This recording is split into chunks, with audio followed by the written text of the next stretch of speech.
¿Qué más les puedo decir? ¿Tiene el libro de Génesis? Capítulo 12, verso. Solamente el versículo 1 dice así: pero Jehová había dicho a Abraham. ¿Qué le había dicho? De la casa de tu padre a la tierra que te mostraré. Amén. Solo quiero la primera parte. En realidad, en la primera parte dice: pero Jehová había dicho. Por lo general uno, cuando empieza a predicar, uno cree que la historia de Abraham comienza en el capítulo 12. Pero aquí dice que ya Dios había dicho a Abraham. Y parece que este versículo es reiterarle desde la voz de Dios algo, una orden a una persona, que en este caso es la persona de Abraham. ¿Cuántos aquí son obedientes al Señor? Mi abuelita me decía, en la obediencia hay ganancia. ¿Cuántos le dijeron eso? Y después siguieron siendo desobedientes. ¿Ah? ¿A cuántos este versículo como que les llega esta noche? En la obediencia hay ganancia. Alguien dirá: pastor, ¿y qué he ganado? Entonces usted no es obediente. ¿Correcto? ¿A cuánto Dios le ha tenido que hablar en más de algún capítulo? La verdad. ¿Cuánto, me incluyo ya, y esto de aquí no va a salir, va a quedar entre nosotros? ¿Cuántos de nosotros hemos sido desobedientes? ¿Cuántos levantan una mano? A ver, ¿cuántos levantan las dos? ¿Cuántos levantan los pies, Señor? Faltarían Biblias, dice alguien por aquí, para que escriba los capítulos, no de la obediencia. ¿Cómo me gustaría hablar del capítulo de la obediencia? Pero este capítulo es el capítulo de la desobediencia. Y cuando nosotros desobedecemos, no solamente desobedecemos en aquellas cosas que Dios nos dice que debemos hacer y que no las hacemos, sino también en las cosas que hacemos y que Dios nunca nos dijo que debemos hacer. Repito, nosotros pensamos que desobedecer es cuando, valga la redundancia, desobedezco algo que Dios me dijo que realice y que no, como la mamá cuando te dice: te dije que laves la loza. ¿A cuántos nos dijeron eso? ¿No? Yo recuerdo que mi padre llegaba a las 7 de la tarde y 10 para las 7 de la tarde a mí me recordé la orden de mi padre al principio de la mañana, que me dijo: riega las plantas. Y yo no las regaba. Y mi papá dice que pillaba más fácil a un mentiroso que a un ladrón. No, papá, desobedeciste. Y siempre me pillaba, nunca me pillaba en la obediencia, siempre me pillaba en las desobediencias. Quiero reiterar eso. No es solamente desobedecer cuando no hago algo que Dios me pide que haga, sino cuando hago cosas que Dios nunca. Y usted y yo tendremos que dar cuenta no solo por las cosas que hemos hecho, sino por aquellas cosas que Dios nos dijo que realicemos y que no las hicimos. Estas últimas son muchas más que las primeras. Dice la Biblia que Enoc caminó con Dios. No dice que Dios caminó con Enoc. Hay gente que dice: pastor, no, si yo siento que Dios camina a mi lado. Es posible. ¿Qué tal si ahora tú caminas al lado de Dios?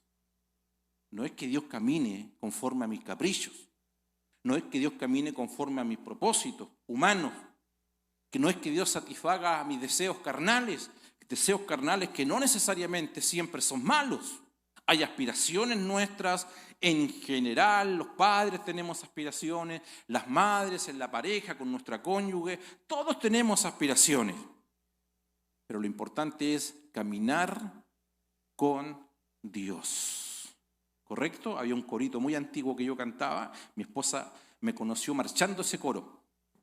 Siempre se recuerda: no, yo me enamoré porque tú danzabas al Señor, es lo que dice ella. Porque me pilló justo, entró un culto y yo estaba paso a paso a paso, sigo caminando. ¿Se acuerdan de ese corito, no? ¿Antiguo? ¿No? Bueno, pónganse en pie, marchémoslo. No, no. ¿No? Y de ese día aprendí que esa canción tiene mucha realidad con mi forma de ver el reino. Es decir, paso a paso sigo caminando al lado del Señor. Levante su mano derecha, diga, no es que Dios camine conmigo, debo caminar con Dios. ¿Qué tal si se asoma al lado suyo y mira a esa persona y le dice, tienes cara de desobediente? Dígale.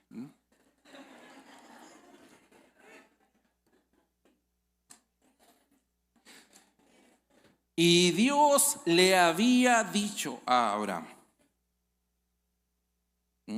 una reiteración al llamado de Abraham.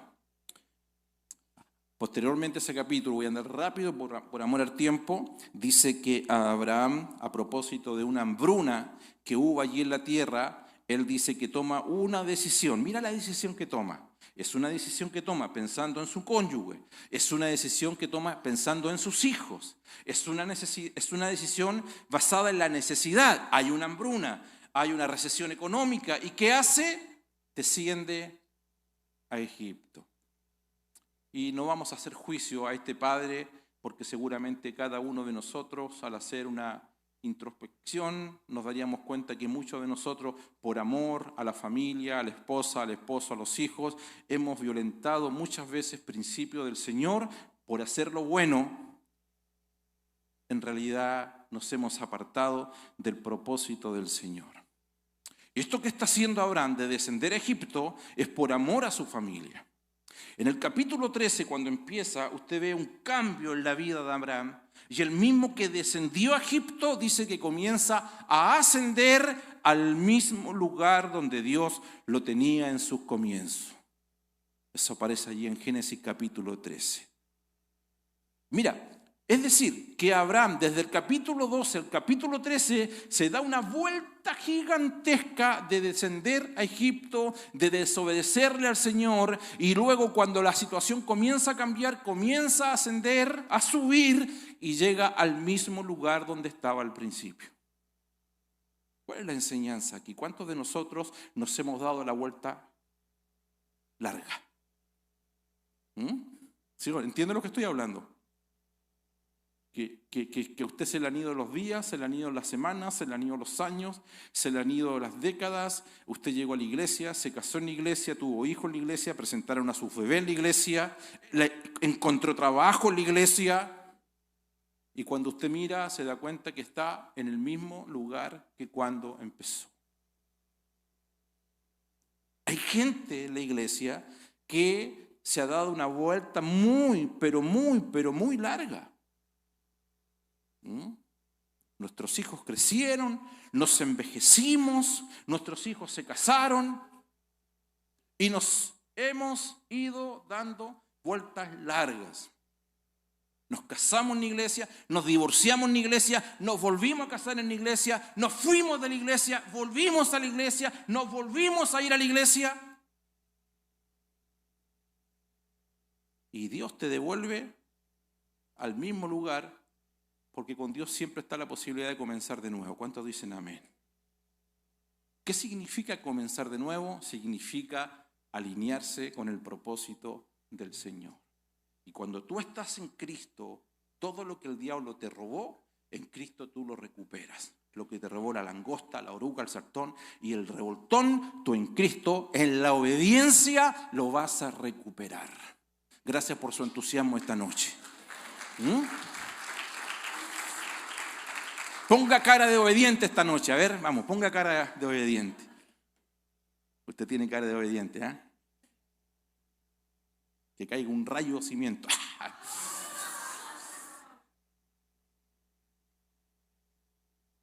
En el capítulo 13 subió, pues Abraham de Egipto. Egipto es mundo. Se había ido al mundo y regresa a la iglesia desde el mundo.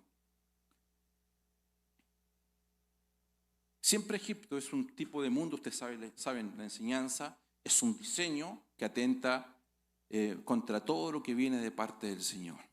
La iglesia En la iglesia del Señor y en la iglesia está todo lo que nosotros... La iglesia es un tipo de Cristo, es el cuerpo de Cristo. Uno de los nombres de Dios es el Shaddai, el Dios todo suficiente, el Dios del seno materno, que significa como enseñanza que Dios es todo lo suficiente que nosotros necesitamos. Es un tipo de Cristo, en la iglesia es el cuerpo de Cristo y en la iglesia del Señor está todo el suministro. ¿Por qué se llama el seno materno? Porque en la leche materna, los primeros 9 meses de un bebé, siempre las mamás que le dan agua, y los médicos, ¿qué dicen? Señora, no le dé nada, porque usted en su pecho, en su leche, el bebé tiene todo lo que él requiere y necesita. ¿Cuántos sabían eso?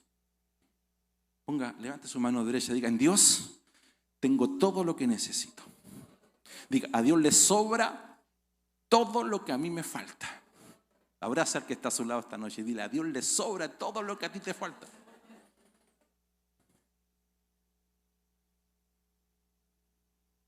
¿Están de acuerdo o no?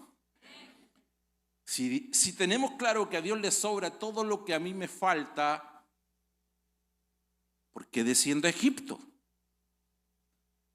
Y aquí quiero empezar a predicarles o a enseñarles. ¿Por qué se contrapone en nuestras vidas el propósito de Dios con los planes personales? Porque propósito de Dios y planes personales son dos dimensiones completamente distintas. La cruz de Cristo no está diseñada para sufrir. ¿Me explico bien? No, pastor, para mí el evangelio es sufrido. La cruz no fue diseñada para sufrir. La cruz está diseñada para matarte. Gracias por ese ahí. La cruz no está hecha para que sufras. La cruz está diseñada para matarnos. Ya no vivo yo, mas Cristo vive en mí.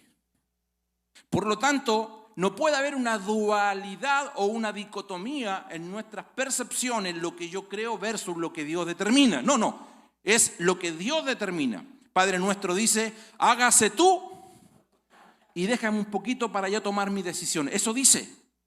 No. ¿Qué dice? Hágase tú. ¿Dónde? Que lo que ocurre en el cielo se realice en la tierra. Cuando usted lee la Biblia en Génesis, dice, en el principio Dios creó ¿qué? Los cielos. Cuando termina Apocalipsis, dice que Dios creó cielos nuevos y el Padre nuestro, en la mitad de la Biblia, dice que se haga tu voluntad, así como en el cielo, que se haga en... Usted siempre en la Biblia va a ver desde Génesis, cielo y tierra juntos. Al final de la historia, cielo y tierra juntos. En la oración de Jesús, cielo y tierra, los únicos que separamos cielo y tierra, ¿sabes quiénes son? Nosotros. No, en la iglesia manda Dios, pero en mi casa mando yo. En la iglesia que se haga la voluntad de Dios, pero en la tierra donde yo vivo, ahí mando yo. Levante su mano derecha. Ahora entiendo, dígalo. Diga, ahora entiendo por qué estoy en crisis, diga. Ahora entiendo por qué tengo tantos problemas. ¿Sabes por qué los pastores tenemos tantos problemas con liderazgo? Yo sé que no son líderes acá, pero potencialmente todos somos líderes. Porque la naturaleza nuestra es hacer las cosas a nuestra manera. Y cuando alguien nos confronta ponemos mala cara. ¿A cuántos se enojan cuando los retan? A ver. La verdad. Hermano, ¿usted por qué llegó tarde? Ay. Ahora hay que estar marcando, ¿lo han dicho? A mí me han dicho, ahora hay que estar marcando reloj en la iglesia. Acá no, estoy hablando en Chile, en Chile. En Chile tú confrontas a las personas, hermano, el culto a las 7:30, le decimos a la gente, no que viene del trabajo, sino a ese que antes de llegar se tomó como 3 cafés en el camino, porque hay gente que le gusta llegar tarde. No es aquí, en Chile. Pégale un codazo al que está a tu lado, que nadie se dé cuenta. Dile, te están hablando a ti esta noche, dile.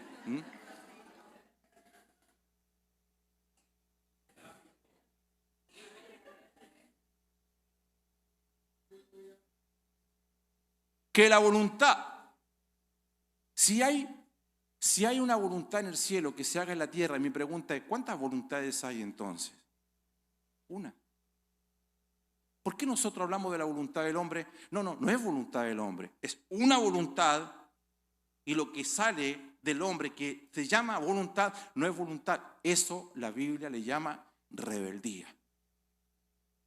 Existe la voluntad de Dios, que está diseñada para los muertos en Cristo, y el que no es muerto en Cristo, porque entiende que la cruz no lo mató, sino que lo dejó vivito, allí como que, no, si yo puedo todavía, vuelve a fracasar. 10 años más tarde tú lo ves viniendo de Egipto. Volviendo al Señor, volviendo a la iglesia.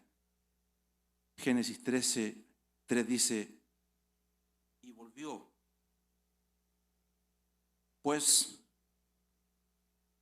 Y volvió por sus jornadas desde el Negueb hasta Betel, hasta el lugar donde había estado antes su tienda. ¿Dónde estaba la tienda? Entre Betel y Jai. Guárdese esa palabra, esas dos palabras, o esas dos ciudades. Génesis 21 dice, desde allí partió a Abraham a la tierra, ¿de dónde? ¿Cierto? Estaba en Egipto. Y se devuelve desde Egipto, parte a dónde? Al Negev, es decir, parte al mismo lugar que cuando comenzamos la historia. ¿Y dónde acampó? Diga conmigo, entre Cades y Shur, y habitó como forastero en Gerar. El capítulo 13, el verso 3 decía que puso su tienda ¿dónde? Diga conmigo, entre. La palabra entre nunca es buena en la Biblia. En realidad la palabra entre no es buena en ningún lado. En Chile nosotros tenemos, cuando tú vas al norte de Chile, tenemos dos ciudades, una que se llama Tongoy y la otra ciudad se llama Los Vilos. Y es cuando tú comienzas a ir al desierto de Chile, como que ustedes vayan a Arizona, algo parecido. Entonces, allá es línea recta, hermano, línea recta, son kilómetros y kilómetros y kilómetros y kilómetros y kilómetros, y si tú no estás concentrado, no es como acá que aquí uno ve cosas en el camino, no hay nada, cactus, ni un perro hay en el camino. Entonces, parece que no llegas nunca, y sales de la ciudad que se llama Tongoy y tienes que ir a la ciudad que se llama Los Vilos. Entonces, hay un dicho en Chile. ¿Cuál es el dicho? ¿Dónde estás? ¿Cómo estás? Estoy entre Tongoy y Los Vilos. Es decir, no está en ningún lado. ¿Me siguen la figura? Y eso está masificado en el país, un término nuestro. ¿Cómo está, hermano? Ahí estoy, pastor. Entre Tongoy y Los Vilos. O sea, salí, pero no llego nunca porque seguramente los países suyos tienen el mismo término dicho de otra forma. Pero entre que voy, hermano, tú vienes al retiro mañana sábado para ministrar el pastor Manuel González. Pastor, estoy entre que voy. Hay gente que se ha llevado toda la vida en el entre. ¿Por qué esta palabra es peligrosa? El entre. Porque cuando está entre Betel, ¿qué significa? Y Jai, ¿qué significa? Ruinas. ¿Cómo estás, hermano? Allí estoy, pastor, estoy entre que voy a la iglesia y entre que sigo arruinado.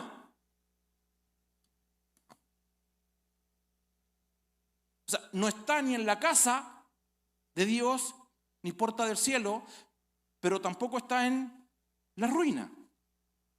¿Dónde está esa persona? Entre. ¿Conoce gente así que está entre? Que viene un domingo, falta 3. ¿Conoce a esa gente? ¿Sí? Entre. No, hoy día no me toca tocar. No voy. Siempre están entre. Entre que voy, que no voy, entre que me comprometo y no me comprometo, entre que diezmo y no diezmo, entre que ofrendo y no ofrendo, entre que voy a las misiones y no voy a las misiones. ¿Cómo calificarla? Usted es profesora. ¿Cómo calificamos? tengo hartos profesores en la iglesia, siempre le digo, ¿qué nota le pondrías?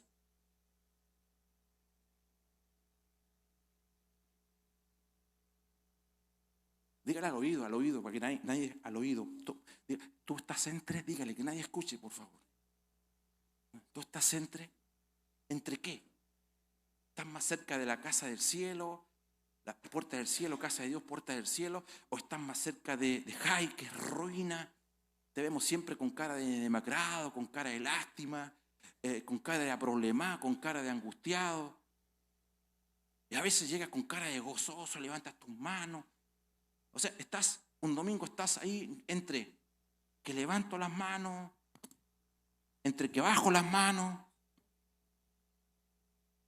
Cuando están cantando estás ahí entre que tengo pasión para cantar.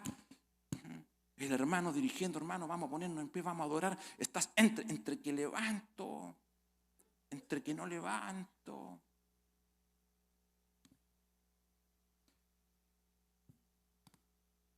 Entonces, ¿cómo le preguntamos a Abraham, el padre de la fe? Si Abraham, que es el padre de la fe, tiene este problema, ¿qué nos espera a nosotros? Una mente dividida. Gente que se convirtió a Cristo, pero que aún no entra en lo que la Biblia le llama la renovación de la mente. ¿Conocen los scooters? ¿Le llaman scooter acá? Sí, eso es que cuando tú te subes, primero hay algunos que no tienen batería, entonces cuando se te acaba la batería tienes que... ¿Cierto? ¿Te ha pasado, no? En Chile hay muchos de eso también. Y he visto gente, o se le acabó el dinero, no sé, pero están ahí. Y sabes que a veces he visto gente en la iglesia, en serio, están con un pie en la iglesia y con el otro se echan con el mundo. ¿Ha visto gente así o no? Tienen un pie en la iglesia, pero con el otro se impulsan con el mundo, con fuerzas naturales, con capacidades, creen en sus capacidades, creen en su intelecto, creen en su sabiduría humana. En todo lugar hay así. Entonces, ¿cuáles son las implicaciones, las consecuencias de todo lo que hemos hablado? De estar entre. Y aquí en el Señor vamos a sacar una radiografía, un escáner, entre todos, me incluyo por cierto, la primera implicancia o característica de una persona que vive en el mundo del entre es que son personas indecisas. ¿Conocen las personas indecisas? Que les cuesta tomar su decisión. Primera de Reyes capítulo 18, verso 21 dice, y acercándose Elías a todo el pueblo dijo, ¿hasta cuándo claudicaréis vosotros entre dos pensamientos? ¿Cuántos pensamientos? Dice, si Jehová Dios, si Jehová es Dios, síganle. Y si Baal lo es, bueno, vayan en pos de él. Y el pueblo respondió a la palabra. Mira, en la versión TLA, el mismo texto dice así. Elías se acercó al pueblo y le preguntó, ¿por cuánto tiempo? Nos pregunta a nosotros el Señor en esta noche. ¿Por cuánto tiempo van a estar cambiando de Dios con minúscula? Aparece acá. ¿Por cuánto tiempo? Tienen que decidirse por el Dios de Israel o por Baal. La Biblia NTV dice, Elías se paró frente a ellos y dijo, ¿hasta cuándo seguirán indecisos? Y usa la palabra titubeando entre dos opiniones. Usted entenderá que siempre Dios nos lleva a ¿qué? No a dos pensamientos, sino a un pensamiento. ¿Por qué Dios nos lleva a un pensamiento? Jesús dijo esto, dijo, y no queréis venir a mí para que tengáis vida y vida en abundancia. Y luego añade, yo soy el camino, yo soy la verdad. Y dice, y conoceréis la verdad. Cuando Jesús dice, yo soy la verdad, escúcheme esto, yo soy la verdad. ¿Sabes qué está diciendo? Dice, yo soy la verdad absoluta. Y si yo soy la verdad, nadie más tiene la verdad. ¿Les queda claro? Cuando Jesús dice, yo soy la verdad, es porque no hay otra verdad. Es la verdad de Cristo en la que nos gobierna y la que nos lleva, se enseñorea de nosotros, porque dice que solamente en su verdad seremos libres. En ningún otro lado nosotros vamos a encontrar libertad, sino es en la persona de Cristo y en su verdad. Los problemas que tenemos, los que llevamos años de casados y tuvimos problemas al comienzo del matrimonio, los que hemos tenido problemas con nuestros hijos, yo me incluyo, lo he contado a ustedes muchas veces en mi testimonio. ¿Sabe por qué? Aún estando en la iglesia, hemos desobedecido al Señor. Porque predomina un pensamiento que se transforma en mi verdad.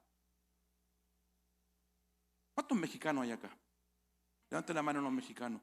Aleluya. ¿Se acuerdan del Chavo del Ocho? ¿Sí? Del hermano Chapulín Colorado, ¿se acuerdan? ¿Se acuerdan? ¿Se acuerdan la palabra que el Chapulín siempre tenía? ¿No? Y hacía, yo opino. ¿Se acuerda de esa? Y había alguien, es que sabe lo que pasa, que la policía, yo opino. ¿Conoce ese espíritu del Chapulín Colorado en la iglesia? El Señor, hermano, dice, es que yo opino, es que yo creo, pastor, es que yo no opino. Me invitaron a un programa de televisión. Me dice, pastor, usted que es conocido aquí en la ciudad, ¿qué piensa usted del casamiento entre homosexuales? Yo le dije, yo no opino nada. ¿Pero cómo? Si usted es un hombre tiene iglesia. No, yo no te voy a darte mi opinión. Yo no tengo opinión. Lo que yo te voy a decirte es lo que Dios piensa, que es muy distinto a lo que yo opine. Y yo no me pierdo allí. Cada vez que alguien me pregunta situaciones de orden política, social, económica, por lo menos en mi país estoy hablando, yo siempre digo, mira, esto es lo que Dios dice. Yo no tengo matices, no tengo dobles estándar. Esto es lo que Dios amo al drogadicto, al ladrón, al homosexual, y estamos trabajando en eso. Es otra cosa. Pero eso no cambia mi opinión, porque yo no tengo opinión. Yo creo en la voluntad de Dios, que la voluntad de Dios y la verdad de Dios es absoluta. Cuando Moisés bajó con los mandamientos, él no bajó con 10 sugerencias. Él bajó con 10 mandamientos y así dice Dios.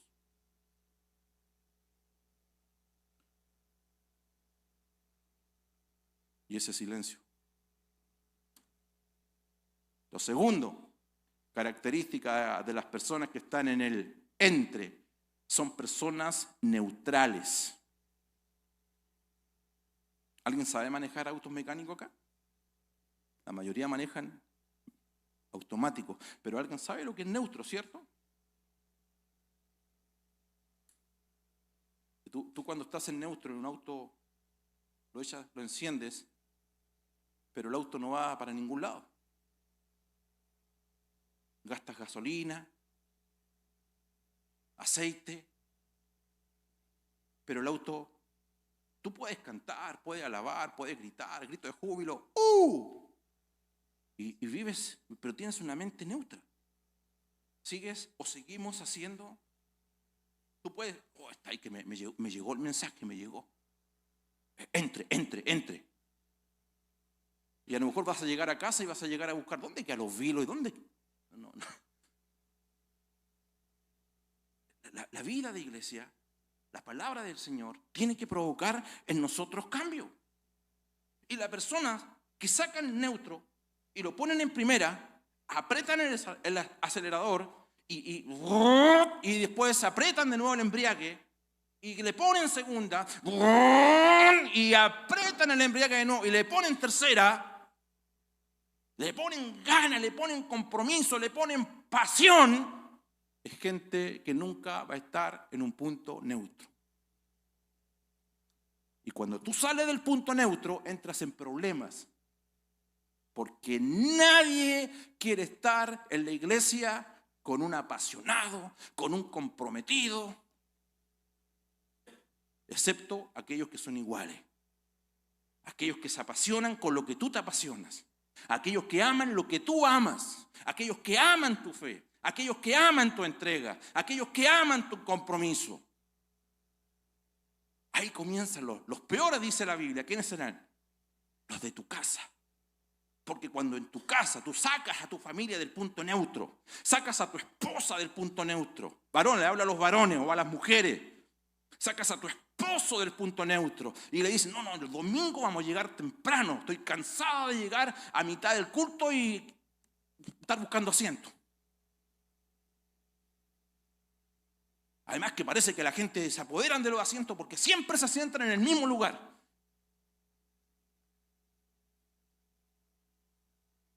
Y voy a llegar y le voy a calar o voy a ocupar el asiento que ocupa ese matrimonio que siempre se sienta adelante y voy a llegar temprano. Porque soy mala. Se conoce gente así, apasionada, y empiezan los problemas.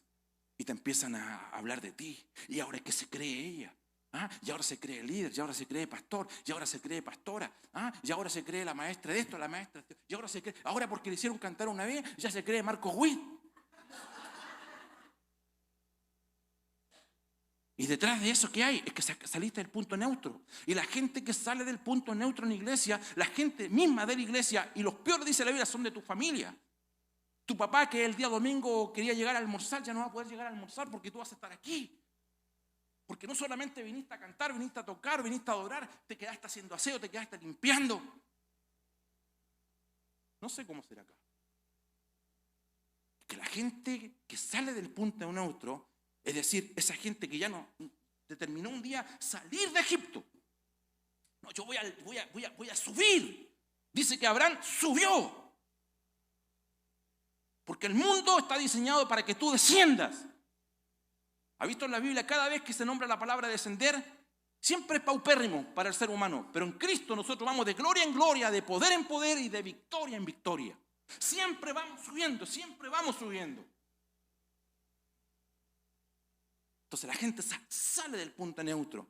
Hoy día quiere venir a la oración, quiere venir a los discipulados, se acerca a los pastores de la iglesia, por favor ayúdenme, necesito administración en mi matrimonio, necesito administración como padre, necesito que me ayuden. Pastor, dígame, ¿quién me puede discipular? ¿Hay alguna casa, una célula? Dígame. El que está y vive en el punto neutro no se preocupa solamente del domingo y cambia el domingo por el viernes, si vengo el viernes no vengo el domingo, si vengo el domingo no vengo el viernes.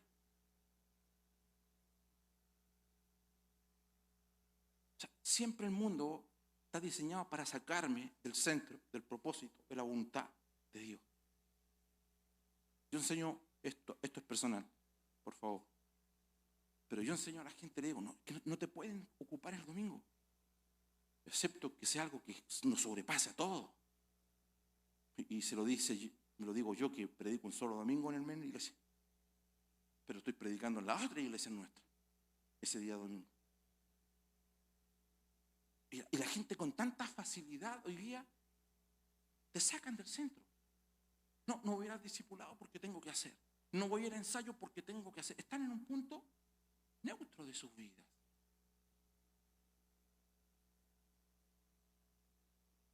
Están acá, ¿cierto? Segunda de Reyes 17:33 dice, temían a Jehová y honraban a sus dioses. Según la costumbre de las naciones. ¿Sabes por qué Dios escogió a Israel en el Antiguo Testamento? Para ser un pueblo especial. Era justamente para que Israel no sea como los otros pueblos. Mira lo que dice acá. Estoy en Segunda de Reyes 17:33. Dice, temían a Jehová. Segundo, honraban a sus dioses, con minúscula. ¿Qué dice después? Según la costumbre de las naciones de donde habían sido trasladados. Es decir, mira, sígame lo siguiente. Según las costumbres de ¿quiénes? De las otras naciones, ellos establecieron que temían a Jehová. No, pastor, si yo creo en Dios. Oh, pastor, a mí no, gracias, su palabra me bendice, pero yo creo en Dios, soy temeroso de Dios. Temían a Jehová. ¿Pero qué más dice? Honraban a sus, ¿conforme a qué?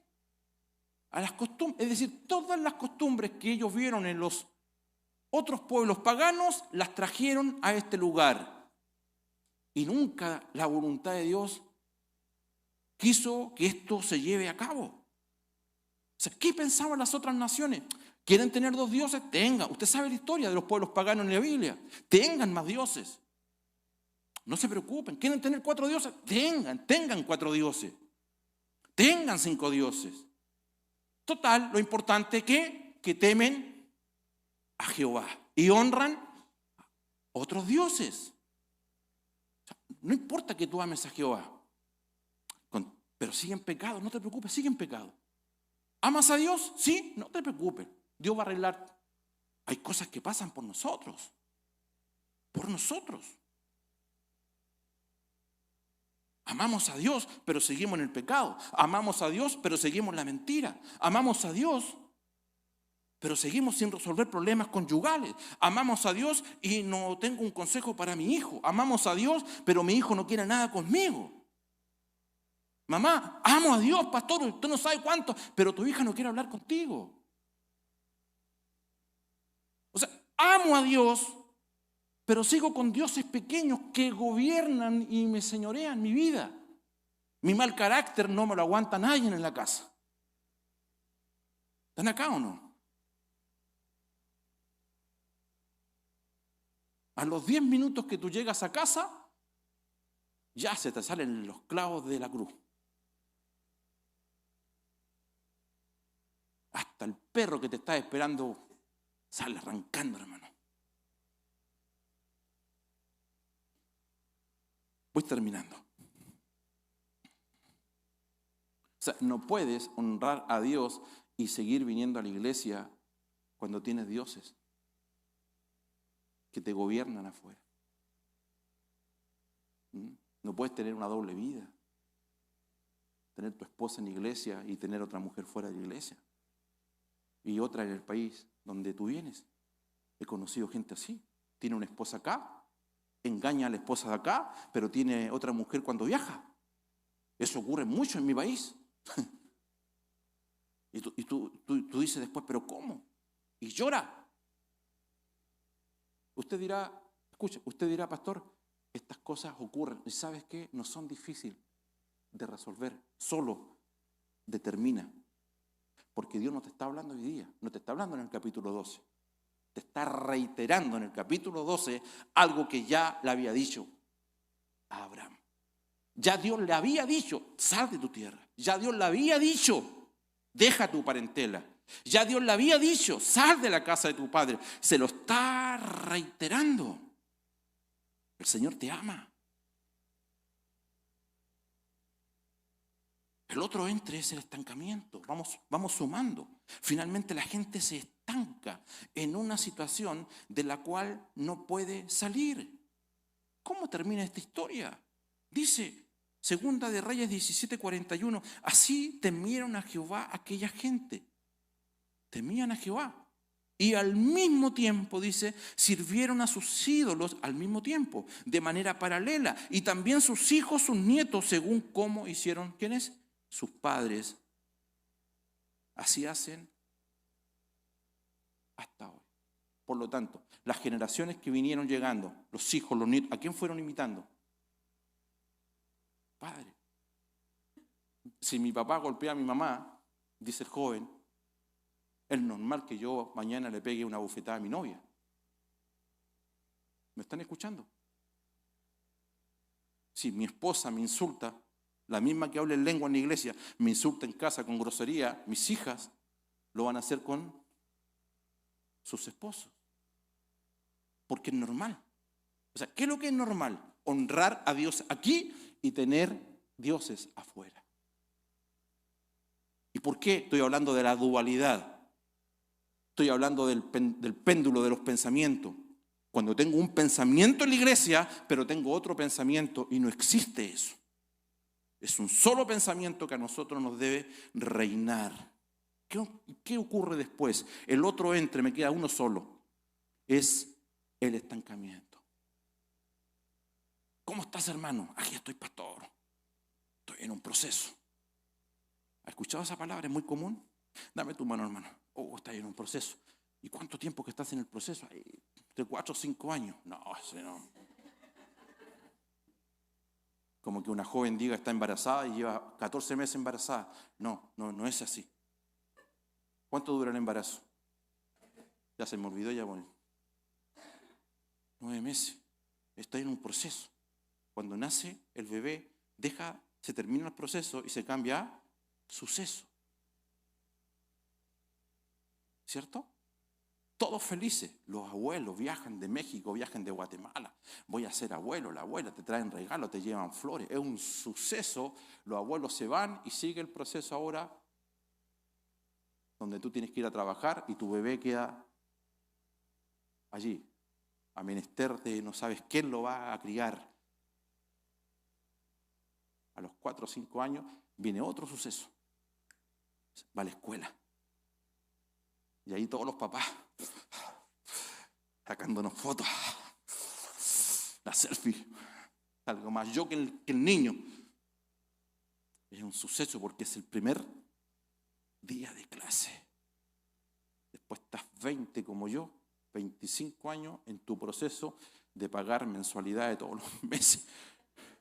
Primer año en mis 35 años de casado, primer año que no tengo pero ningún compromiso con las escuelas, hermano. Primer año en 35, porque mi última hija se acaba de recibir de psicóloga. Terminé. ¡Aleluya! Gracias por su entusiasmo, hermano.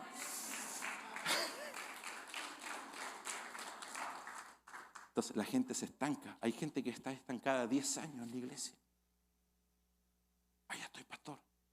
En un proceso. No, eso no son procesos. Esas son ideas que te gobiernan. Pensamientos que no vienen de Dios, que te están gobernando. Te estancaste. Porque la naturaleza del evangelio no es un lago. La naturaleza del evangelio es un río. Y el río es continuo, el río fluye. El río tiene poder, el río tiene fuerza. ¿Sabe dónde yo tengo una casa en el sur? Se llama la región de los ríos. Pregúnteme, pastor, ¿por qué se llama la región de los ríos? Dígame, pregúnteme, por favor. Porque hay río. ¿Sabe cómo son los ríos?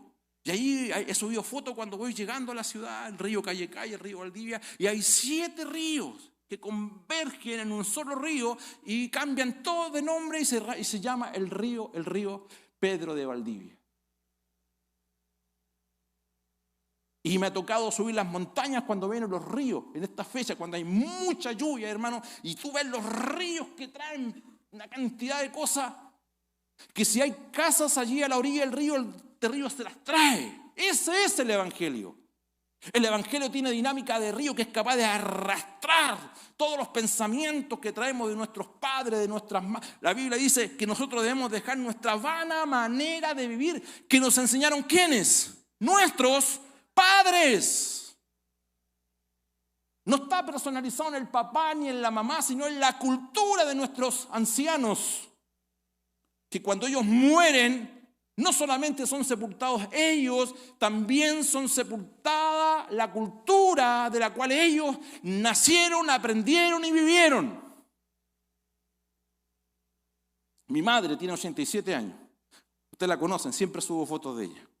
La tuve una semana en mi casa. Hace 3 semanas atrás. Una semana, hacían un par de años que no iba a mi casa ella. Y yo me preparé con mi esposa, ¿sabes? No sé si aquí hay gente que cantaba himno antiguo, Ray Robles. ¿Se acuerdan de Ray Robles, no? Ray Robles, pastor, ¿cómo está? Que Dios le bendiga. Ray Robles es del siglo XVIII. Más o menos. Y son los himnos antiguos que cantan la iglesia, pero esta es versión más antigua. Y me preparé como con 100 himnos de los coritos más antiguos. De envía a la paloma celestial, a alabar a Jehová, naciones todas, pueblos todos, y tenía a mi mamá horas y horas escuchando himnos. Usted no sabe cómo a mi mamá le brillaban esos ojos, también a mí, porque me recordaba de mi tiempo de niñez. Usted dirá que cuando mi mamá fallezca, no solamente fallece ella, fallece toda una cultura, porque yo en la casa no canto himno. No sé si me explico. Cuando hay gente que queda sepultada, estancada de un proceso que le llaman, no son procesos, son pensamientos que reinan en nosotros, culturales, religiosos, que nos acentúan en un punto. Por eso la gente dice, pastor, yo nací así, soy así, ¿y qué más? Y voy a morir así. Levante su mano derecha y diga, yo no soy así. El que está a mi lado es así, pero yo no soy así, pastor, diga, por favor.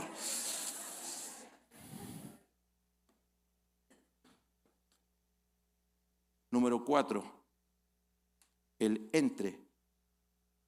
¿Cómo estás, hermano? Entre casa de Dios y puerta del cielo, y estoy entre la gente. La característica de la gente entre es la indiferencia, que es sinónimo de la insensibilidad, que significa apatía, indolencia. Carecen del dolor, del sufrimiento. Esta gente, como descendió al mundo, descendió a Egipto, fueron anestesiados. ¿Sabe lo que significa cuando usted va al dentista? Te anestesian. Tú no sientes dolor. Hay gente en la iglesia que la indiferencia es tan común que tú te puedes parar acá. Yo siempre me gozo y cuento mucho cuando veo los videos, los sigo, veo al pastor Cristian cuando creo que anduvo en Honduras, Guatemala, El Salvador.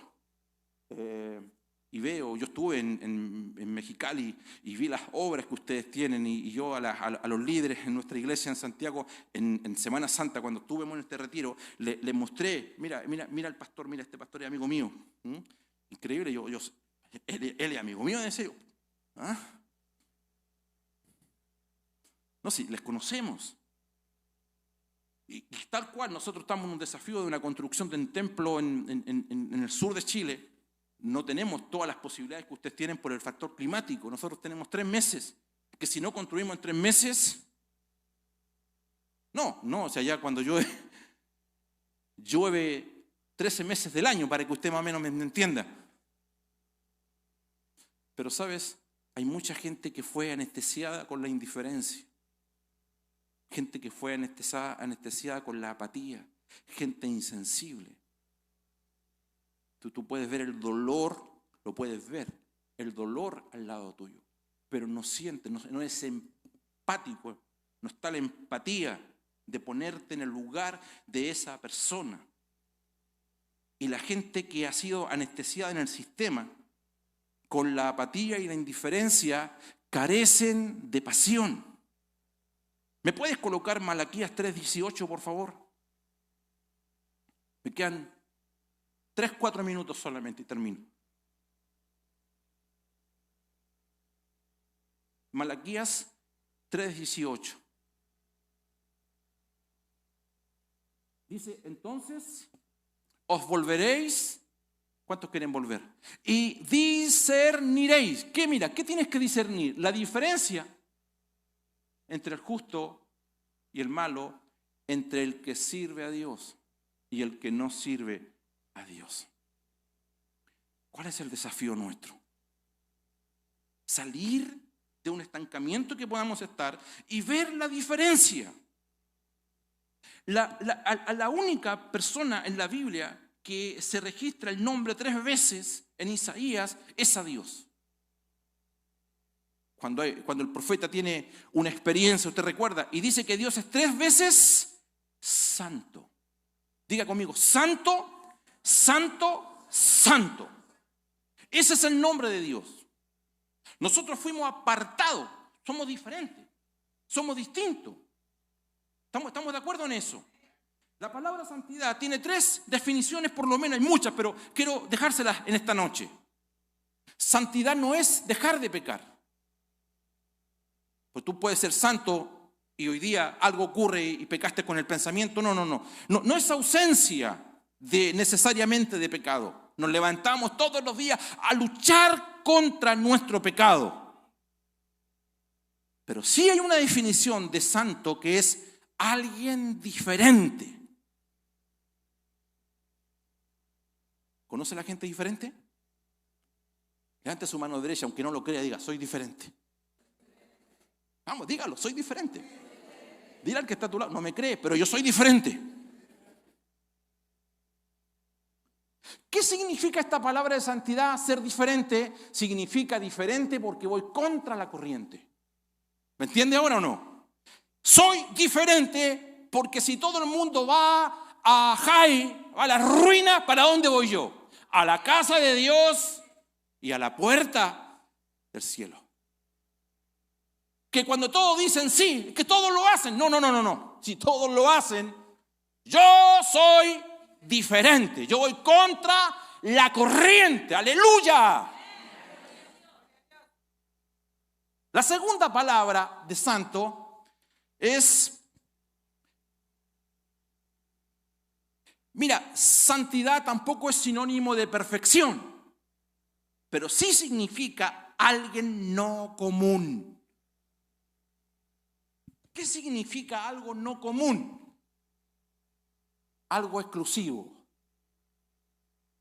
No sé si hay gente, yo tengo gente en la iglesia, tengo de las dos personas, de esos que van a una tienda y se compran mujeres que se compran una blusa y piensan que nadie más se va a comprar esa blusa y cuando llegan el domingo llegan 5 con la misma blusa. ¿Le ha pasado? Pero tengo otras personas que van a ciertos lugares que ellas nomás conocen. No son lugares muy luminosos, a veces están en lugares que tú nunca pensarías. ¿Y sabes cómo se le llama a esos lugares? Lugares de exclusividad.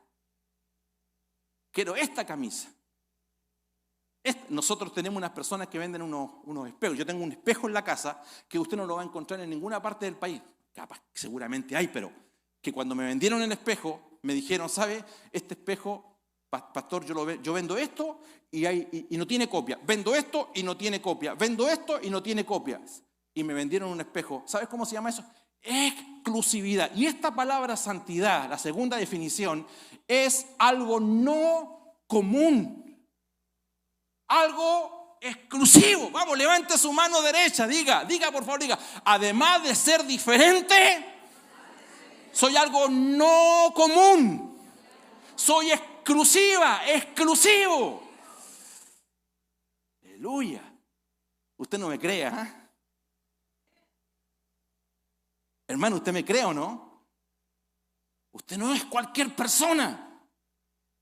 Usted no, se parecen todos afuera, pero nosotros no somos cualquier persona, no somos personas comunes, somos personas exclusivas. Además de ser diferente, soy.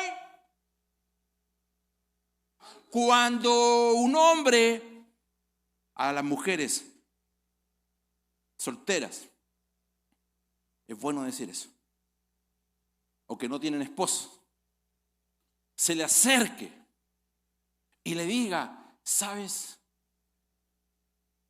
Tienes unos ojos maravillosos. Me gusta tu sonrisa. Tú míralo y dile, no, conmigo no, dile.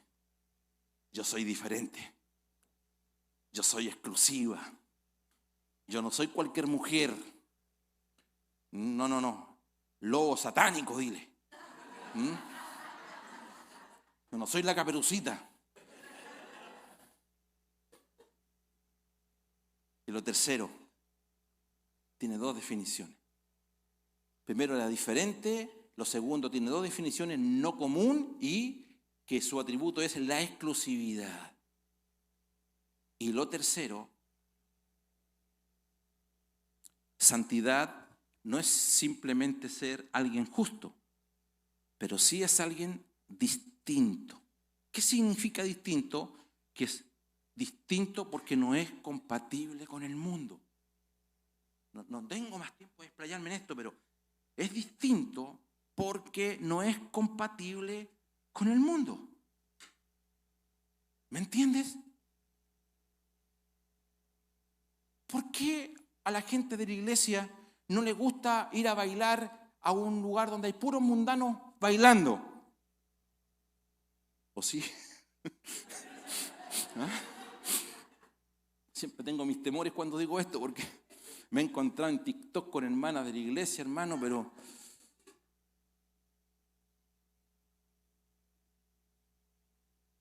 había una que estaba ahí bailando y con un nudo acá.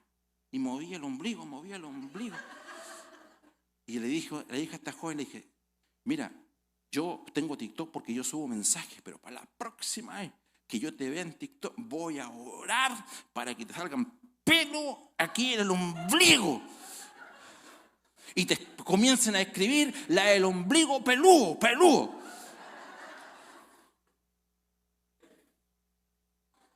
Nosotros no somos compatibles con... ¿Están acá o no? Somos de una naturaleza diferente. Yo no soy compatible. Hermano, a mí me ponen una salsa. ¿Cómo se baila la salsa? A mí mis hijas, pastor, mis hijas no me creen que yo bailaba rock. Mi amigo cuando va a la casa, no, si dice tu papá era bueno para bailar rock. Cuando tenemos 15, 17 años, lo venían a buscar las vecinas. Manolo, vamos a bailar rock. Y yo, ay. Pero papá, me dicen mis hijas, pero papá, es verdad. Y me pusieron un día, traté de moverlo. No, esta nueva naturaleza no es compatible con el mundo. Yo soy distinto. Vamos, levante su mano derecha, diga, yo soy diferente, no soy común, soy exclusiva, soy distinto, no soy compatible con el mundo.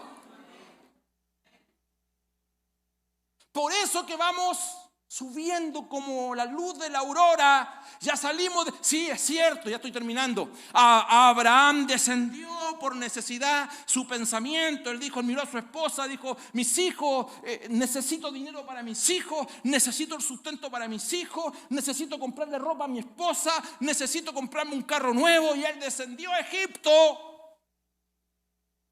Y allí comenzaron las crisis para Abraham. Pero con la misma vehemencia que en el capítulo 12 él descendió, en el capítulo 13 él ascendió. ¿Y saben lo que nos hace ascender a nosotros? Es lo que hablamos esta noche. Cuando ya no estamos ahí en la mitad, en el medio. Estoy confundida, pastor, estoy confundido, estoy desorientada. No, la luz de Cristo resplandece aún en las noches.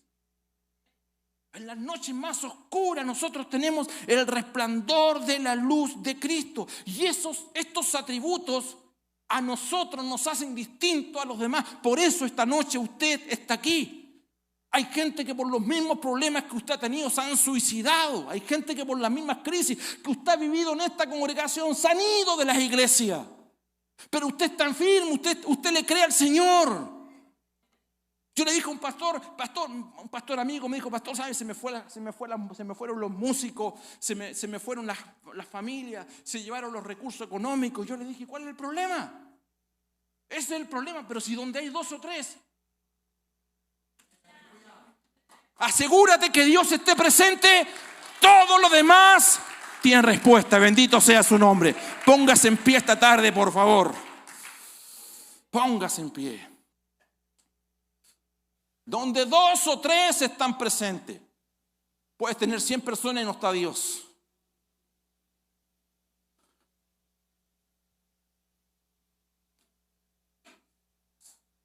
Dígale a la gente, cuando le maldiga, no, yo soy diferente. Yo soy exclusividad de Dios. Fui comprado a precio de sangre. Cristo no murió en vano por mí. Su sangre tiene poder. La sangre te redimió. Escúchame, la sangre redime. La sangre es el precio. Pero tiene que ir de la mano con la cruz. No podemos hablar de la sangre si no hablamos de la cruz. No podemos hablar de la cruz si no hablamos de la sangre. La sangre es el precio. Él nos compró. Y dice que nos compró porque estábamos bajo, ¿qué? Bajo la ley. Había una ley contra nosotros que decía, eres culpable, eres malo, no mereces estar aquí. La sangre hizo ese favor. Pero le dijo a Nicodemo, pero para entrar al reino tienes, y ese nuevo nacimiento lo logra la cruz, porque la cruz a nosotros nos mata. Amados hermanos, hay que morir. Esto es todos los días. Todos los días está la posibilidad de descender a Egipto.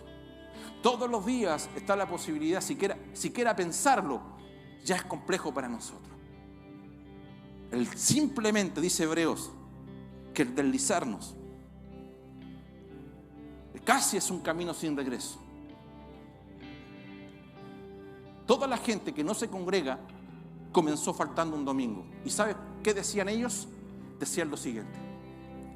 Decían: pastor, yo no estoy yendo a la iglesia, pero yo estoy cerca de Dios. ¿Ha escuchado? ¿Ha escuchado eso? Yo no estoy yendo a la iglesia, pero yo sigo orando en casa.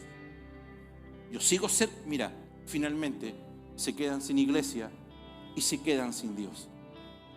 Porque la iglesia y Cristo es un todo indivisible. Si tienes a Cristo, estás en la iglesia. Si estás en la iglesia, tienes a Cristo, cabeza y cuerpo. No se puede dividir. Alíñate esta noche con el Señor. Alíñate. Sal de la mitad. Sal del entre. Estoy entre que voy, entre que no voy. Entre que lo hago y entre que no lo hago. Estoy entre Jai y entre Betel. No. O estás en la ruina finalmente, pero tibio no le servimos al Señor. El mayor mal que tiene América Latina y los Estados Unidos no son aquellos que no creen en Dios. No son los satánicos. Ni siquiera es el diablo. El mayor mal de esta sociedad son los cristianos tibios, los que están entre. ¿Cómo será que Dios dice: más vale que seas frío o caliente?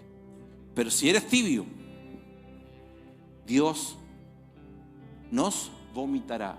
Y nadie vomita algo sin que primeramente se lo comió. Por tanto, aquellos que van a ser vomitados son aquellos no que están afuera, aquellos que están dentro de la iglesia, pero con su mentalidad de entre, no entran ellos y muchas veces no dejan entrar a los demás, como le pasó a Israel, que honraban a Jehová, pero también honraban a sus dioses. Levante sus brazos. Padre, gracias en el nombre de Jesús. Gracias. Padre, estamos llamados a un compromiso mayor. Estamos llamados, Señor, a tener conciencia de lo que es la autoridad de Cristo en la palabra que nos has entregado para estos días, Señor. En el nombre de Jesús. Padre, renunciamos a nuestra vieja manera